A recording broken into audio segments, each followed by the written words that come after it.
Hey everybody, it's Overkill here with another Warhammer faction focus. So today we are taking a look at the nomadic Beastmen. So yeah, the characteristics of the Beastmen, they are a very ambush focused army, and that's representative on the tabletop as well because they have a special ambush rule where they have to bring a unit on the tabletop, and then they can bring a unit of equal size in ambush.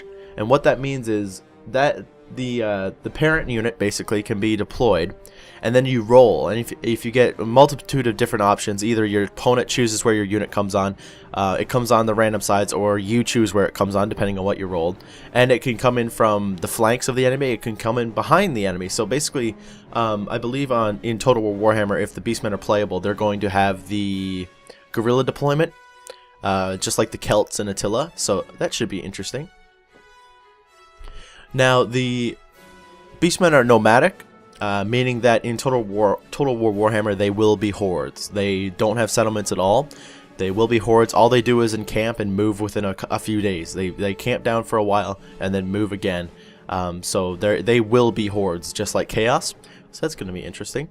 They have solid infantry in the form of the Gores, backed up by Ungores, Elite Bestigores, or Beastigores. I'll go with Beastigores. I've had people tell me it's that, even though it's not spelled that way. Powerful chariots, great lords and characters, and horrifying monsters. Like Skaven, Beastmen are obsessed with personal gain. A leader of a Beastman herd will always be dealing with usurpers. Expect low loyalty unless you prove yourself to be strong. They're one of the 3 Chaos-aligned factions, the others being the Chaos Warriors and the Demons of Chaos. And they are a bloodthirsty race. Anything above Ungores will be frenzied most of the time, making the Beastmen very dangerous. So yeah, the Beastmen occupy parts of the entire world, so I can't really talk about geography. They just live in the forests of the entire world. So I've decided to go more in depth with their society and religion, just to make up for not mentioning that. But this doesn't mean this makes it clear that the Beastmen don't have to be in the first game. They are not just an old world race. That's where they started from, but they have spread to the entire world, so CA can implement them in any of the games. Of course, a lot of the Beastmen herds are in the old world, and I'll have a map up here. There is a map of where the beast herds are, but as you can see from the map, there are huge herds everywhere, so they could implement them at any time, and it would work basically. So for Beastman society, as we mentioned earlier, the Beastmen build no cities. For order and construction are just completely they're unknown to them. They hate it. It's the complete opposite. They roam far and wide, following the scent of fresh meat and hunting down whatever wanders into the ancient hunting grounds that the Beastmen patrol. All the lands of the old world are regarded as these very same hunting grounds. It has always been so. Since the coming of chaos in a distant and legendary age, the Beastmen are tough and strong, for they must compete with the unimaginable horrors that haunt the woods. When a halt is called, which means the horde just settles for a bit, the Beastmen establish temporary sites from which to launch their merciless invasions of the surrounding territory. After these violent events, the Beastmen would then return to their sites and celebrate their victories in overt displays of feasting and brawling. Being highly nomadic, the tribe usually stay in one place for only a short period of time before moving on to find another suitable site in their hunting grounds. Beastmen warbands will often roam for hundreds of miles before setting up camp again, frequently battling over other Beastmen for their choicest spots. Now, something that's going to be interesting about the Beastmen is that they have created beast paths in the forest. So this could be a mechanic implemented into Total War Warhammer where Beastmen can just travel through forests very easily, whereas other armies cannot. Who knows? They might even be able to go through impassable forests. I'm not quite sure how that'll play out, but basically what a beast path is, it's been used by war herds so many times that there's literally a rut put through the forest that they can travel through, and no one dares to travel on them other than Beastmen, because of course they will just be killed and eaten probably if they try to. But it could be interesting in Total Warhammer if they give this an ability where they can move through forests very easily. That would be quite cool. The Beastmen follow a 2-part social hierarchy divided between the overall prowess of a Beastman, as well as what kind of breed that particular Beastman is. Those that possess exceptional strength and bear the greatest blessings of the dark gods, such as magnificent curling horns, occupy the highest echelons of the tribe. Those beastmen that possess small horns or none at all are always below those that do so. Hence, each war herd is led by the strongest and most bestial among their numbers, whom are known collectively as beast lords. These primitive chieftains occupy the apex of tribal authority. It is his absolute right to rule as he pleases, provided that he has the strength to back it up. To maintain his position, he has to continually fight off challenges from his many jealous and power-hungry subordinates.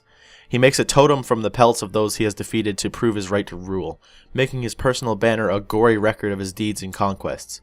One day, though, a challenger will come who is stronger, younger, and far more vigorous than the current ruler, and then the chieftain's own hide will hang bleeding in the wind from the challenger's totem. From here, this vicious cycle is repeated time and time again, forever. Status within a beast tribe is typically regulated by the strongest individuals within the group. Those wishing to obtain a higher position simply have to challenge an opponent of higher status in a brutal and often fatal duel.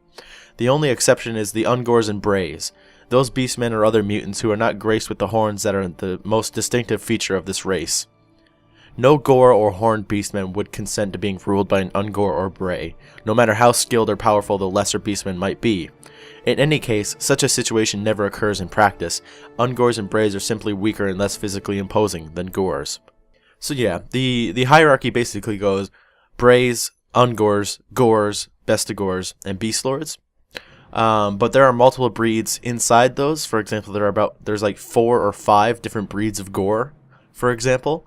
So yeah, but we'll get into the actual important ones when we talk about the roster. A lot of them don't actually have anything representing them on the tabletop, so it's not a big deal. Some powerful Gores have too much ambition to be willing to serve as a Bestigor, or Beastigor, and force their way up the hierarchy still further.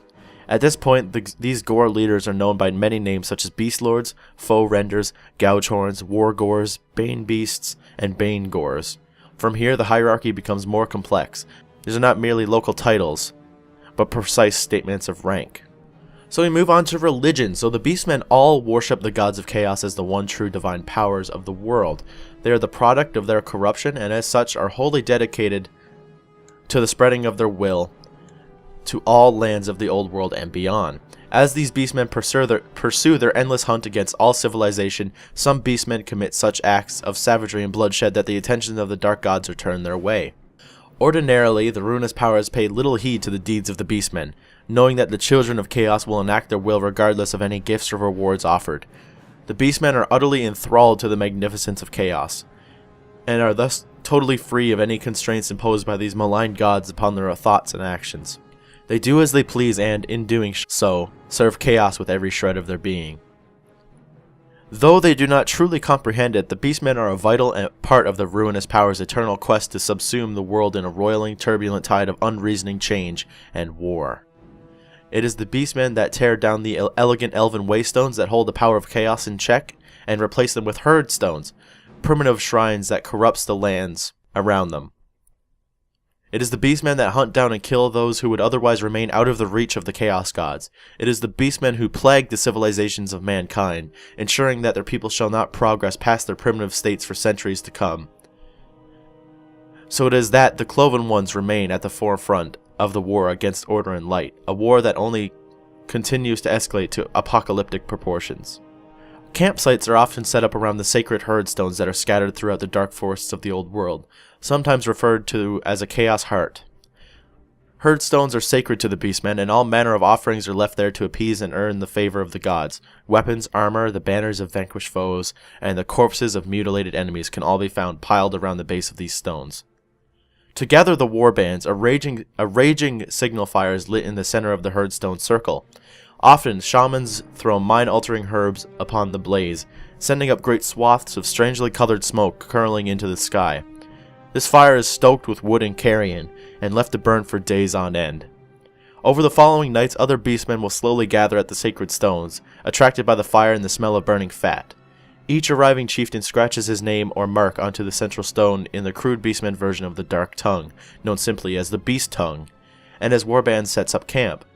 It is at the herd stones that most of the important celebrations and festivals of the beastmen take place. They are the rallying points where warbands can meet and join together without fighting, breaking out constantly. They are also the place for feasting, most importantly the ritualistic Champions Feast, where the flesh of slain chieftains is consumed by the herd.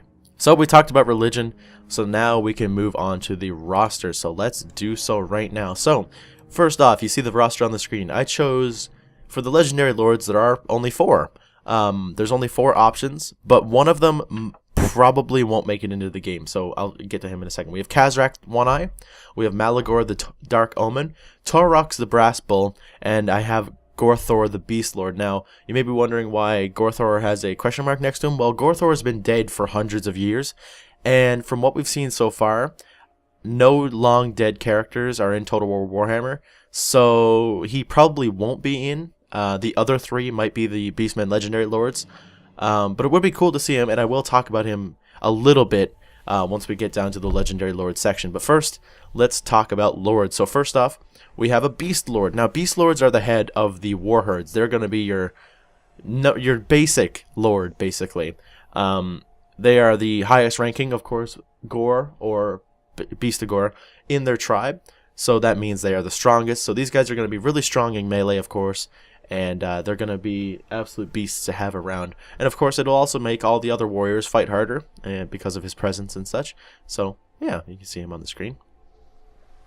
We then have a Doom Bull. Now, Doom Bulls are special, and they're a different breed of Beastmen altogether. Now, Minotaurs, this is what it is. It's a leader of a Minotaur tribe. Now, Minotaurs are a separate breed of Beastmen, as I mentioned. They're huge, hulking beasts, and you can see from the model he's quite big. So you have to be quite special to lead a Minotaur tribe. So the Doom Bulls are the absolute largest and strongest of all Minotaurs in the tribe, of course. And they are just going to be absolute powerhouses. These guys are going to be able... You could send a Doom Bull right into an enemy line and just break right through it and then follow up the rest of your Beastmen army. That's how powerful they're going to be. Those two-handed axes that they have are just going to be absolute beasts. They're going to be swinging those around, killing loads of people all at the same time. It's going to be really cool. We then have the Great Bray Shamans, which are going to be your first caster, your Lord-level caster. Now, they have access to quite a few different lores, those being Beasts, Death, Shadow, and their own lore, the lore of the Wild. So they're going to have access to a lot of different lores. In Total War Warhammer, we don't know if they'll be able to use multiple lores. We've seen from the Vampire Accounts live stream on the 15th that Manfred has access to 2 lores, and he can switch between them during the battle. So I don't know if these Lord level characters are going to be able to change the lore that they use, but who knows? It might be interesting. Actually, no, no. On the tabletop, these kind of guys can only choose 1 lore. That was a mistake. But yeah, there's him. He's going to be the most powerful caster you can have at the Lord level. So for heroes, we have just the same 3 again, only with different names, essentially. A Wargore is just a lower level Beast Lord. So he'll act as kind of like your champion from older games. We have the Bray Shaman, which is going to be your priest magic caster, essentially. And a Gore Bull. So a Gore Bull is just a smaller Doom Bull, essentially. So yeah, not much to really say about them. They're all just lower ranking. The Bray Shaman is just the same as a Great Bray Shaman. It's just that he doesn't have access to as many lores, I believe. Let me nope, they actually have the access. He actually has the access to the same lores as the Great Bray Shaman. It's just, of course, he won't be as powerful. So very interesting. But again, they're just the same. They're just the same as the 3. They're just weaker and they have different names, essentially. So we now move on to the actual army. So first off, we have melee infantry and we have Ungors. Now Ungors are a breed of beastmen that are more human-like than beast. You can see from their models that they look quite human, except they have the lower half of like a goat or anything really, and they don't have much horns, so they're not really respected by the rest of their tribes, and as such, they are used as fodder basically. They'll be sent first into a fight, and they usually get soaked up. Or, of course, sometimes the Gores are just too crazy. They'll take the front, and Ungors can be used as the flanking force. There is that as well, but you can see them. They can be armed with hand weapons and spears, so there may be 2 weapons of Ungors. Then we have Gores, and this is the just the bulk of what a Beastman army will be. Are these guys. Now they are the basic infantry. They're very powerful. They're definitely tougher than, or they're definitely stronger than just an average human. So this being their basic infantry is going to be really good for them. as they will be very powerful, and against human factions they're going to be very dangerous. And yeah, they're just gonna be pretty cool. Then we then have the elite Beastigores. Now these are Gores that have proven themselves or are just tougher than normal Gores. So they have heavy armor, and they have two-handed axes. So these guys are going to be like more of a heavy shock infantry. You just charge them in, they're just going to swing those two-handed axes around, just chopping people to bits. Yeah, you can charge them into a line, and they should be able to break through pretty easily. They're going to be really cool, and you can see their models are just absolutely amazing looking. We then move on to ranged infantry, and there's only one unit, and that is Ungor Raiders. Now this is just Ungors with bows. So these are going to be your skirmishers. You have some archers at your disposal as the Beastmen. They should be pretty useful because you can just use them to harass enemies before you charge in and such. And who knows, with the ambush rule, they might have a hidden ability or something so that people don't particularly target them. They might stay hidden if they shoot and all that. That would be quite interesting. But again, I don't know. We'll have to see when they are added to the games. We then have melee monstrous infantry. So first we have Minotaurs. Now Minotaurs are another breed of beastmen, and they are just absolutely huge, as I mentioned before. You can see the pictures of them now. These are going to be absolute shock infantry, basically. You're going to run them into the front of an enemy, or the back if you want to be sneaky with them, I guess. And they'll just bowl through people. Think of trolls and ogres, basically, and Minotaurs are basically on the same scale. They use giant hand weapons. They have big, it's going to be quite interesting, big axes and crude swords and such. They're just going to absolutely carve through people, but of course they have no armor, so ranged weapons will be dangerous to them, and of course they won't be as fast as some other they won't be as fast as some of the other units, so they'll be trailing behind a little bit, but they should be really cool to see, and of course they'll be really dangerous. So we then have Harpies. Now they're not really monstrous in the fact that they're big, but they're not really normal, so I just put them in monstrous infantry, whatever. But Harpies are the same as the Dark Elf ones, essentially. They are these very evil, weird, if you could call them women, I suppose, that can fly, and they're basically just a harassing force for enemy ranged and artillery units. They don't have much use against actual melee infantry, as they could potentially just get wrecked, basically. So they're going to be swooping in from above, taking out archers and artillery crews. So that's going to be their use. We then have Chaos Spawn. Now Chaos Spawn are a unit that all the Chaos factions have access to. Maybe not the demons. The demons, I think, do get Chaos Spawn, but we aren't talking about them. Chaos Spawn are literally just disgustingly mutated humans, or anything. It could be anything under all that just disease, like just that corrupted flesh and but these are going to be a shock-ish infantry. They're of course going to freak people out because it's a big chaos abomination, so people are going to be quite afraid of them if they charge into them and just start lashing around killing everybody. So they're going to be shock kind of terror unit, so they're going to be pretty cool, and they're also very gross looking, so I can imagine how well CA is going to represent them. We then move on to monstrous cavalry. So first we have Centaurs. Now, they're not quite cavalry because it's... Think of what are they called? I can't quite think of it. The thing from mythology, the horseman thing. But think of that only with beastmen. You can see they're quite cool. So they're not quite cavalry, but they're going to play that role. So these guys are going to be charging around with their long spears, just absolutely devastating everybody. They're going to be more of a shock cavalry than a melee because they're not armored. And they just have their spears, really. So against infantry and even other cavalry, they might be a little bit weak. Of course, they'll do lots of damage, but they might not win every engagement. But as shock cavalry, these guys can just pummel into the rear of units, and the mix of their lower body and their spears, they can just rip people apart. It's going to be quite interesting.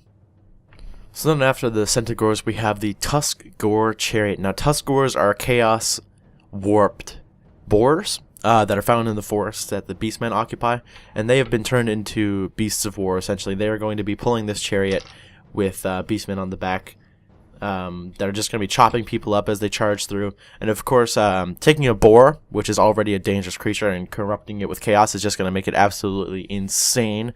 They're going to be charging through units, just absolutely killing people, just running right into them. It's going to be quite cool. We then have the Razor Gore Chariot. Now, a Razor Gore is just way, way, way more far gone than a Tuskgore. They're way bigger. They are more corrupted. They don't have any skin. They're pure muscle. Their entire body has been covered. It's just muscle. There's no skin. So that's going to be quite scary. And of course, they're going to be a lot tougher. And the charge is just going to be absolutely devastating if you have multiples of these chariots. It's just going to rip through enemy units. It's going to be absolutely crazy. Looking forward to seeing them. So then we move on to monsters. So first we have Warhounds.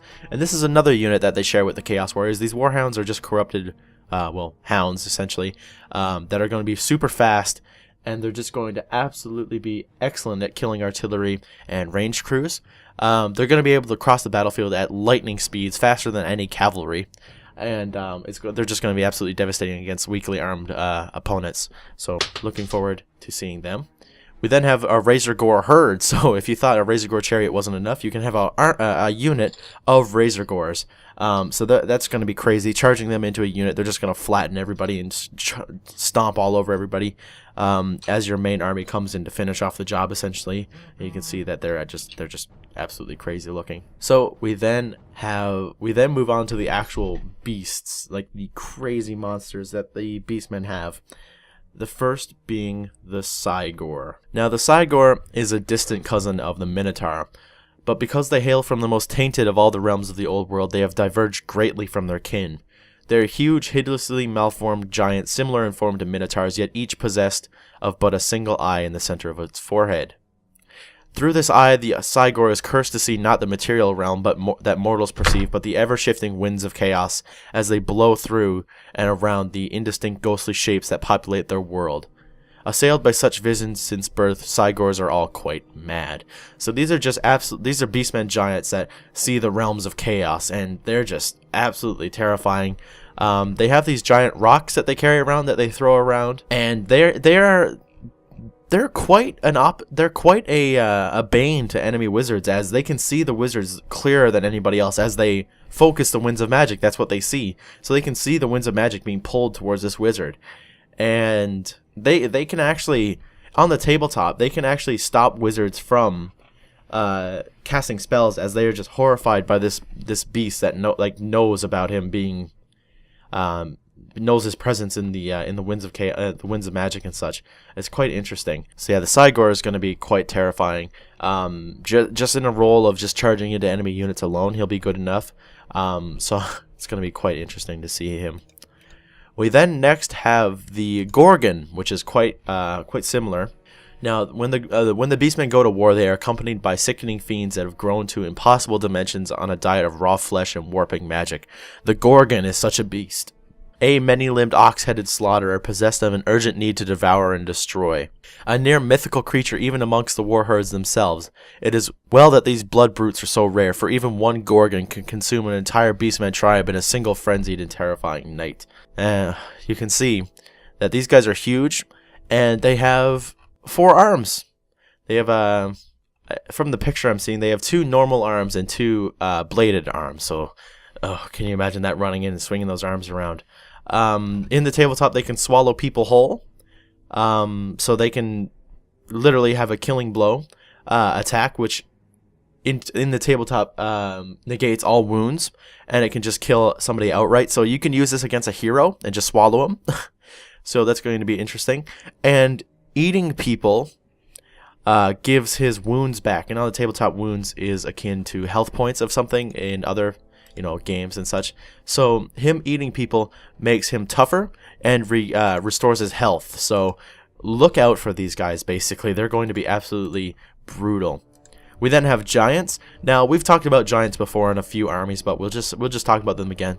They are just monstrous humanoids with boundless strength and there's a huge appetite for violence, flesh, and alcohol. They are most encountered in the far north of the world, being fond of cold, rocky climes. However, some of them do make the deep forest their home, while others descend from their lairs in the world's edge or middle mountains to join the bands of beastmen. Those that live in the forest are a particularly vile example of their breed. Their skin is often covered in green and brown mold, fungus, and moss, while their long beards are matted and tangled with ivy and creepers. So, yeah. Some of them are even hairy. There's a picture in the actual Beastmen army book of a hairy giant which has huge horns as well. So you can see that he'd probably be quite he'd probably be quite popular in the Beastmen tribes. That's for sure. And yeah, it's quite interesting. It'll be cool to see giants. We've seen giants before in the Ambush of the Thundering Falls. Think of that, only a more corrupted, chaos-ish one with hair and horns and such, and accompanying Beastmen, of course. So finally, for monsters, we have the most interesting and most horrifying of all, the Jabberslythe. Now, they are amongst the most ancient and foul of all the creatures of the deep forest. They are truly repugnant to look upon, having such grotesque and twisted features that even the clearest pools of water will not offer up their reflection. A sickening fusion of toad, sludge drake, and a many-limbed insect. The Jabberslythe encompasses all that is unwholesome and vile about nature and magnifies it 100-fold. Ungainly and clumsy creatures, Jabberslythes have mutated the better to catch agile prey, such as the flittering spites that buzz around their lairs or the occasional ungor who strays too close. They have a thick, sticky, proboscis-like tongue that they can shoot out in the blink of an eye, capable of ensnaring and pulling a creature as large as a horse into the Jabberslythe's gaping mouth when it retracts. Under their hooded eyes gleams a predatory intelligence, and in place of blood they have stinking violent bile that spurts out from the slightest wound in great gouts of hissing black fluid, burning anything it touches. Hiding from a Jabberslythe is no defense. They have rudimentary wings that allow them short bursts of ungainly flight. Their vorpal claws can slice through oak, and they are terribly persistent when prey is in sight. So these are going to be terrifying. Enemy units just get wounded just by being in the aura of it. It drives people insane. So on the tabletop, it kills people by driving them insane, which actually means they just leave. So models are removed just by being around the thing if they fail a test. And of course, in combat, even the slightest wound is going to make blood spurt out on the people that caused it.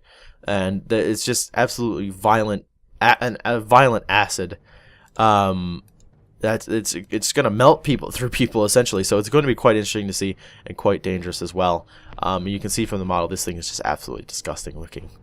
So yeah, guys, that is the roster. So now we can move on to the legendaries. So first off, we have Khazrak One-Eye. Now Khazrak One-Eye is one of the most legendary Beastmen Beast Lords in recent history. A being of such horrific reputation and possessing of a ruthless cunning far above that of his bestial kin, Khazrak the One-Eye is an eternal threat upon the human lands of the Drakkwald Forest. He has plagued that cursed region for several years, descending without warning and then slipping away into the shadows once more. By the normal intellectual standards of Beastmen, Khazrak has a unique and adept ability to control and harness the unruly spirit of the herd, and devise simple but effective battle plans in order to win the battles. He is so unlike the vast majority of his kind, with a patient and cunning mind at odds with the normal headstrong nature of his foul race. Khazrak's warband roams the Drakkwald, terrorizing the townships and roads. Never before has a Beastman leader proven so elusive to retribution that not even the Elector Count of Middenland could ever capture and subdue the rampaging beast.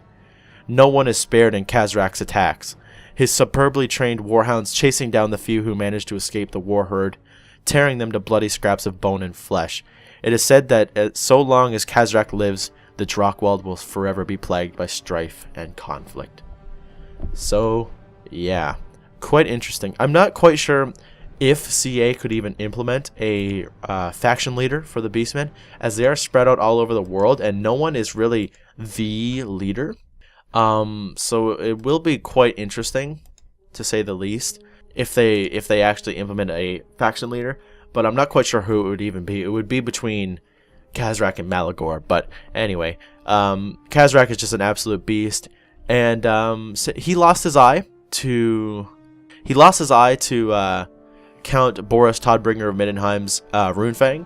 So later on, when they clashed again, he actually gouged out the Count's eyes in spite, and then let him run away, or let him live to fight another day. And it is said that Khazrak enjoys testing his might against the Count. So that's quite interesting. So maybe in maybe in Total War Warhammer there will be a mechanic about that. His personal hatred of Middenheim. That would be quite interesting. But yeah, he's going to be an interesting dude. So we then have Malagor, the Dark Omen.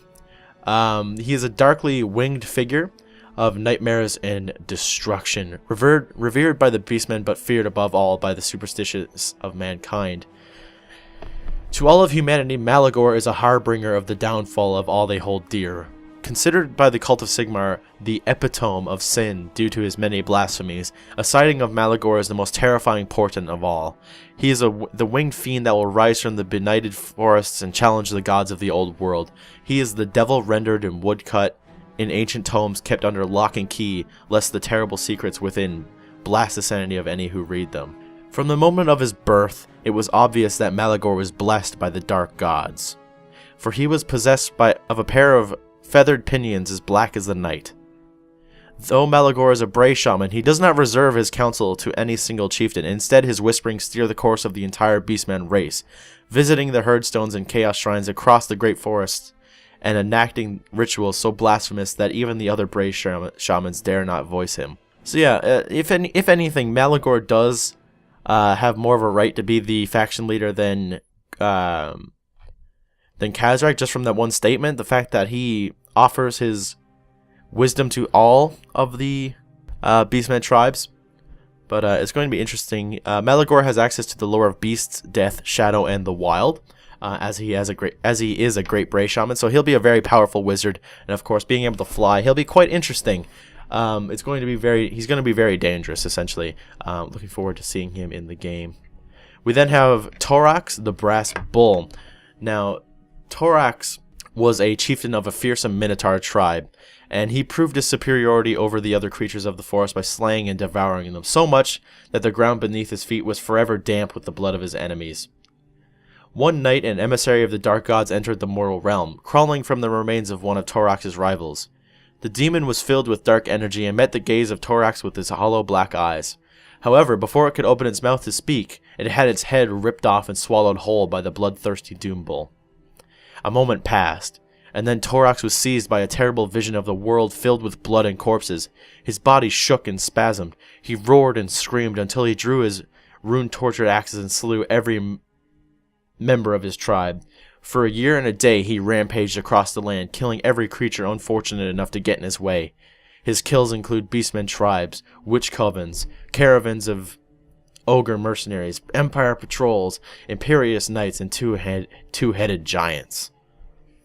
Finally, Torax came to the Vale of Lightburg, where he killed so many citizens of the empire that he created a river of blood. Completely exhausted, Torax collapsed. He would have died if it were not for the attentions of the gods of chaos. They still had a use for him.